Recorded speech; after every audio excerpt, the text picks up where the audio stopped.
বিসমিল্লাহির রহমানির রহিম। প্রতি বছর উমরার উদ্দেশ্যে বাংলাদেশ থেকে লাখ লাখ মুসল্লিগণ উমরা হজ করার জন্য সৌদি আরবে ভ্রমণ করেন। আপনি কি জানেন উমরার উদ্দেশ্যে বা উমরাতে এসে যদি কেউ মৃত্যুবরণ করে তাহলে তার লাশটাকে কি করা হয়? তার লাশটাকে কোথায় মাটি দেওয়া হয়? এবং মক্কা কিংবা মদিনায় কোন জায়গায় আপনি মৃত্যুবরণ করলে আপনার লাশটাকে কোথায় দাফন করা হবে? ওকে, আজকের এই ভিডিওতে আমি আপনাদেরকে এই সমস্ত বিষয় নিয়ে একদম সঠিক তথ্য দিব। আসসালামু আলাইকুম ওয়া রাহমাতুল্লাহি ওয়া বারাকাতুহু। আশা করি সবাই ভালো আছে। আজকের এই ভিডিওটা কোনো হোটেল, মোয়াল্লেম বা ট্যাক্সি সার্ভিস নিয়ে নয়। আপনারা যারা আমার ভিডিওগুলো দেখেন তারা হয়তো জানেন মক্কা এবং মদিনা হোটেল সার্ভিস আমরা দিয়ে থাকি। তো আজকের এই ভিডিওটা কোনো হোটেল টপিক নিয়ে নয়। আজকের ভিডিওটা আমার সাথে ঘটে যাওয়া কিছু বাস্তবতা নিয়ে এবং যারা উমরা এবং হজ করতে আসেন তাদের মনে থাকা কিছু প্রশ্ন নিয়ে। অনেকের মনে এরকম প্রশ্ন থেকেই যায় যে আমি যদি উমরা কিংবা হজে গিয়ে মৃত্যুবরণ করি, হোক সেটা মক্কা কিংবা মদিনাতে, আমার লাশটাকে কোথায় মাটি দেওয়া হবে এবং আমার লাশটা কি সবাই জানাজার পরে মাটি দেবে কিনা, বা আমার লাশটাকে কি ফ্রিজে স্টক করে রাখা হবে নাকি দাপন করা হবে, নাকি আমার লাশটাকে আমার দেশে ব্যাক করে দিবে। আজকের এই ভিডিওতে আমি আপনাদেরকে এই সমস্ত বিষয়ে সমস্ত তথ্য আমার জানা যেগুলো আছে সেগুলো আপনাদের কাছে শেয়ার করব। তবে শুরুতেই আমি আমার সাথে ঘটে যাওয়া একটা ঘটনা শেয়ার করতে চাই। অনুগ্রহ করে সম্পূর্ণ ভিডিওটা মনোযোগ দিয়ে দেখবেন, কারণ আমি যে ঘটনাটা আপনাদের কাছে এখন শেয়ার করব সেটা আমার সাথে ঘটেছে এবং আমাদের হোটেল কর্তৃপক্ষদের সাথে ঘটেছে। আমার একজন মানুষের সাথে কথা হয় বাংলাদেশ থেকে। তিনি আমাকে জানায় তিনি একজন ইমাম সাহেব। তিনি তার ওয়াইফকে নিয়ে উমরার উদ্দেশ্যে আসতে চায়। আমি মক্কা কিংবা মদিনা দুই জায়গায় হোটেল সার্ভিস দেওয়ার সুবাদে আমি তাকে আমাদের মক্কাতে একটা অ্যাপার্টমেন্টে থাকার ব্যবস্থা করে দিই। সময়টা জানুয়ারি মাসের 7 তারিখ। তিনি আমাদের হোটেলে আসলেন। তিনি আমাদের হোটেলে আসার আগে তার সাথে আমার অনেকবার কথা হয়েছে এবং তিনি আমাদের হোটেলের সাথে একটা চুক্তিবদ্ধ হয়েছেন। তার ফ্লাইট ছিল জানুয়ারি মাসের 7 তারিখে।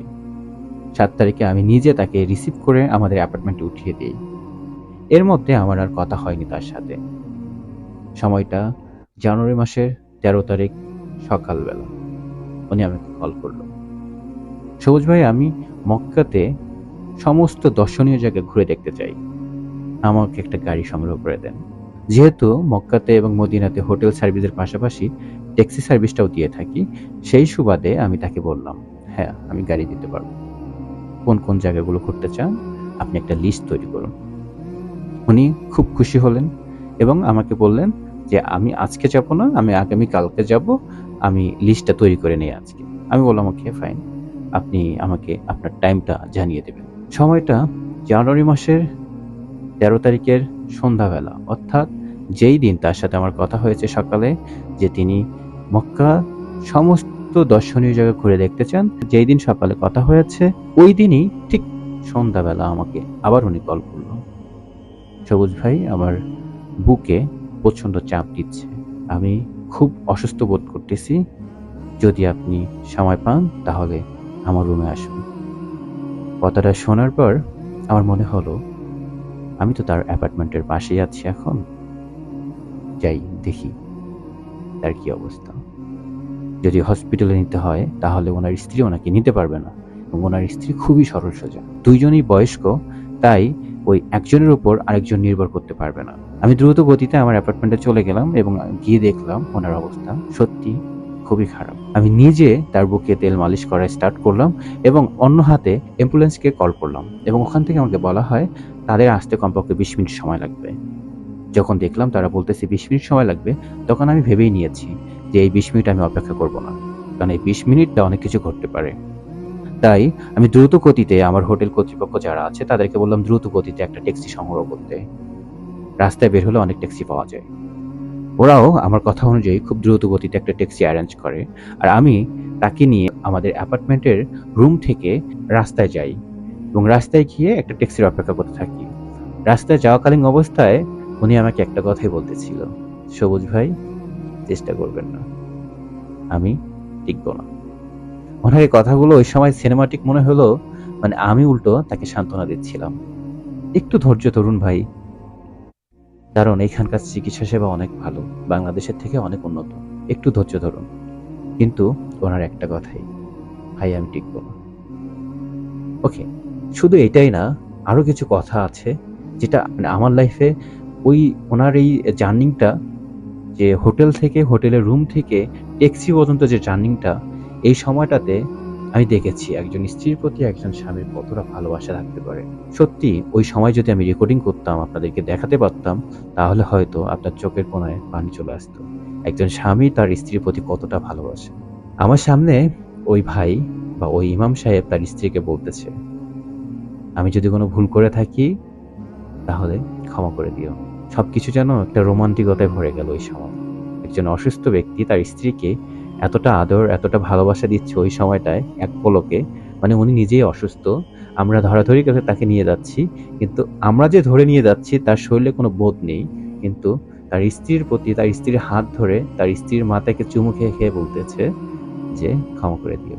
আসলে সবকিছু চোখের সামনে ঘটতে থাকা অবস্থায় আ একদিক দিয়ে আ যেমনটা না খারাপ লাগতেছিল, আরেক দিক দিয়ে মনে হচ্ছিল যে একটা রোমান্টিক মুভি দেখতেছি। সত্যি কথা বলতে উনার প্রতি উনি যে একজন ইমাম সাহেব, আ যদিও আমার পিতার বয়সী তার বয়স, মানে তার প্রতি আমার শ্রদ্ধাটা অনেক হাই হয়ে গেল। যে একজন মানুষ কত সুন্দর করে তার এই অবস্থাও তার স্ত্রীকে কত সুন্দর আদর ভালোবাসা দিচ্ছে এবং সে তার কাছ থেকে ক্ষমা চেয়ে নিচ্ছে। যাক, সে গল্পে আর না ফিরি। ট্যাক্সির জন্য আমরা প্রায় ৩ থেকে ৪ মিনিট ওয়েট করেছি। এর ভেতরে ট্যাক্সি চলে এসেছে। আমি তাদেরকে একটা ট্যাক্সিতে উঠিয়ে দেই এবং আমি মনে করেছি যে ওই সময়টায় যদি একজন বাঙালির সাথে দেই, অনেক ঝামেলার সম্মুখীন হতে হবে। তাই আমি ২ জন সৌদিয়ানকে তাদের সাথে দিয়ে দিই এবং তারা তাদের নিজ দায়িত্বে একটা হসপিটালে নিয়ে যান এবং হসপিটালে নিয়ে গিয়ে ভর্তি করে দেওয়া থেকে শুরু করে ট্রিটমেন্ট শুরু করা পর্যন্ত তারা ওখানে ছিলেন এবং তার স্ত্রীও সাথে ছিলেন। আপনারা অনেকেই জানেন যে আ সৌদি আরবের যে উমরা হাজিদেরকে যে ট্রিটমেন্ট দেওয়া হয়, যে চিকিৎসা সেবা দেওয়া হয়, সেটা অনেক ভালো সার্ভিস দেওয়া হয়, বিশেষ করে হাজিদের জন্য। তো ওনারা ওনাদের চিকিৎসা করার আগে ওনাদের পরীক্ষা-নিরীক্ষা করে দেখে যে ওনার হার্ট ব্লক হয়েছে। ওনার অবস্থা খুবই খারাপ। 99% সম্ভাবনা তার মৃত্যু। তাই ডাক্তাররা এইরকম গতিক দেখে তার হাতে একটা সিগনেচার বা হাতের ফিঙ্গার বলি, ফিঙ্গার কিংবা সিগনেচার নিয়ে নেয়। যাতে করে তার মৃত্যুর পর সে কোনো দাবি রাখতে না পারে এই হসপিটাল কর্তৃপক্ষের উপরে। কারণ ডাক্তাররা তাদের জন্য, তাদের সেফটির জন্য এটা করে থাকে। যাই হোক, পরের স্টেপে আসি। চিকিৎসা শুরু করার পর সর্বোচ্চ ০.৫ ঘন্টা টাইম ছিল ওনার হাতে। উনি ০.৫ ঘন্টা জীবিত ছিলেন। এই সময়টার ভেতরে ওনাকে যথেষ্ট পরিমাণ চেষ্টা করেছে ডক্টররা বাঁচানোর। কিন্তু না, অবশেষে তাকে বিদায় নিতে হলো এই দুনিয়া থেকে। হ্যাঁ, উনার ওখানেই মৃত্যুবরণ হয়। হসপিটালে গিয়ে সর্বোচ্চ ৩০ মিনিট উনি টিকেছেন এবং তারপরে মৃত্যুবরণ করেন। এবার আমি লাস্টের ধাপগুলো আপনাকে বোঝাই। তবে আমি দেখতেছি যে ভিডিওটা অনেক বড় হয়ে যাচ্ছে। সংক্ষেপে এখন বোঝাবো আপনাদেরকে, একটু বুঝে নেবেন কষ্ট করে। উনার স্ত্রী এবং বাংলাদেশে একজন কর্তৃপক্ষ মেডিকেল থেকে পাঠানো হয়েছে। তিনি মিলে আমাদের হোটেলে আসলো এবং আমি তার কন্ডিশন জানতে চাইলাম। তো উনি বলল যে তিনি মৃত্যুবরণ করেছেন। তিনি এখান থেকে যাওয়ার ০.৫ ঘন্টা পরেই মারা গেল। কথাটা শোনার পরে আমি খুব কষ্ট পাই। আ সত্যি বলতে হ্যাঁ, আমার চোখে পানি চলে আসে যে কিছুক্ষণ আগেও যে মানুষটা ভালো ছিল, যিনি আমার কাছ থেকে সকালে বলল তিনি জিয়ারা করবে, অথচ বিকেল হতে, হতে তিনি অসুস্থ এবং সন্ধ্যা হতে, হতে তাকে হসপিটালে নিয়ে গেলাম। আর হসপিটালে নিয়ে যাওয়ার ০.৫ ঘন্টা পরে সে মৃত্যুবরণ করল। আসলে মানুষের হায়াত মউত কখনকার কি হয় বলা মুশকিল। যাই হোক, আ মেডিকেল থেকে কিছু শর্ত ঠুকে দেওয়া হয়েছে। কিছু ফর্মালিটি মেইনটেইন করার কথা বলা হয়েছে। সেটা হলো যে উনি ২ টা ফর্ম দিয়েছে মেডিকেল থেকে। ফর্ম ২ টার মধ্যে উল্লেখ করা হয়েছে যে এই সনদগুলো নিয়ে এম্বাসিতে যেতে হবে এবং সেখানে গিয়ে এম্বাসির কাছ থেকে পারমিশন নিতে হবে এবং এম্বাসিকে এটা চিহ্নিত করতে হবে যে ইনি বাংলাদেশী এবং এনার যে বডিটা মানে লাশটা, আ এনার কি রিলেটিভরা ব্যাক নিবে? মানে বাংলাদেশে ফেরত নিবে নাকি এখানেই তাকে দাপন-কাপন করা হবে? এই সম্বন্ধে একটা উম সনদপত্র বা চুক্তিপত্র ওনারা এম্বাসির মাধ্যমে যাচ্ছিল মেডিকেলের কর্তৃপক্ষরা। তো পরবর্তীতে আমি তার স্ত্রীকে এবং আমি একটা বাংলাদেশী ড্রাইভার ফিক্স করে এবং আরেকটা লোক সাথে দিয়ে আমি পাঠিয়ে দেই হচ্ছে এম্বাসিতে এবং এম্বাসির থেকে সমস্ত ডকুমেন্ট ওরা করে দেয় এবং ওনার এম্বাসির থেকে ওনার যে আরো যে রিলেটিভ আছে, ওনার সন্তানরা আছে, যেহেতু উনি একজন ইমাম সাহেব, উনি একজন বৃদ্ধ, ওনার অবশ্যই সন্তান আছে। তো ওনারা চেষ্টা করে ওনাদের সন্তানদের সাথে যোগাযোগ করার। যদিও আমি হোটেলে থাকাকালীন অবস্থায় ওনার সন্তানদের সাথে কথা বলেছি। তো এম্বাসি থেকে যখন ওনার ছেলেকে ফোন করা হয়, উনার ছেলে হচ্ছে সিঙ্গাপুরে থাকে। তো উনার ছেলে আসলে বড় ছেলে খুবই ভেঙে পড়েছিল। ওই সময়টা উনি সিদ্ধান্ত নিতে পারছিল না যে ওনার পিতার লাশটাকে কি সৌদি আরবে মক্কার হেরামের জানাজার পড়িয়ে মাটি দেওয়া হবে নাকি বাংলাদেশে নিয়ে যাওয়া হবে। উনি কনফিউশনে ছিল। আর এম্বাসি থেকে ঠিকমতো ওনাকে বোঝানো হয়নি যে কিভাবে তার লাশটাকে দাফন করা হবে এখানে। তাই ওনার ছেলে আমাকে ফোন করে। দেন আমি ওনাকে বুঝিয়ে বলি যে ওনার লাশটাকে কিভাবে এখানে মাটি দেওয়া হবে সেই সম্পর্কে আমি বিবরণ দিই।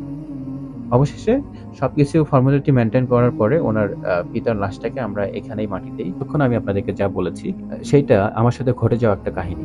এবার আমি আপনাদেরকে কিছু তথ্য বা পরামর্শ দিচ্ছি বা আপনাদেরকে ওই যে শুরুতেই বলেছিলাম যে আমি আপনাদেরকে জানাবো যে বড় হজ বা উমরাতে এসে যদি কেউ মৃত্যুবরণ করে তার লাশটা কোথায় দাফন করা হয় বা তার লাশটা বাংলাদেশে নিয়ে যাওয়া যায় কিনা এই বিষয়গুলো আপনাদেরকে এখন সংক্ষেপে বলব। দেখুন, যদি আপনি বড় হজের উদ্দেশ্যে আসেন, বড় হজের উদ্দেশ্যে আসার জন্য আপনি যখন ভিসার জন্য এপ্লাই করবেন বা পারমিটের জন্য এপ্লাই করবেন, ওখানে কিন্তু একটা সনদপত্র থাকে যে আপনি যদি মৃত্যুবরণ করেন বড় হজের উদ্দেশ্যে সৌদি আরবের মক্কা বা মদিনাতে গিয়ে আপনার লাশটাই আপনি চাইলেও ব্যাক নিতে পারবেন না। আপনার লাশটাকে ওখানেই দাফন করা হবে। অর্থাৎ বড় হজের উদ্দেশ্যে কেউ যদি এসে এখানে মৃত্যুবরণ করে বা আসার পথে মৃত্যুবরণ করে তার লাশটা বাংলাদেশে ফেরত নেওয়া সম্ভব না। এখানে স্পষ্ট করে হজের ভিসা বা হজের পারমিটের ওইখানে চুক্তিপত্র থাকে, ওটা উল্লেখ করা থাকে। ওইখানে কিন্তু আপনারা সিগনেচার করেই কিন্তু ভিসা বা পারমিশনটা নিয়ে থাকেন। এবার আমি আপনাদেরকে উমরাতে এসে যদি কেউ মৃত্যুবরণ করে তাহলে তার লাশটা কোথায় দাফন করা হয়, তার লাশ বাংলাদেশে নিয়ে যাওয়া যায় কিনা এই বিষয়টা বলি। ধরুন আপনি উমরাতে এসেছেন, যদি মক্কাতে আপনি উমরাতে এসে অসুস্থ হয়ে হেরামের আশেপাশে বা জেদ্দাতে যদি মৃত্যুবরণ করেন বা উমরা করাকালীন যদি আপনি মৃত্যুবরণ করেন, তাওয়াফ করাকালীন, তাহলে আপনার লাশটাকে মক্কাতেই মাটি দেওয়া হবে। তবে যদি আপনি চান আপনার লাশটা বাংলাদেশে ব্যাক করাতে তাহলে পারবেন।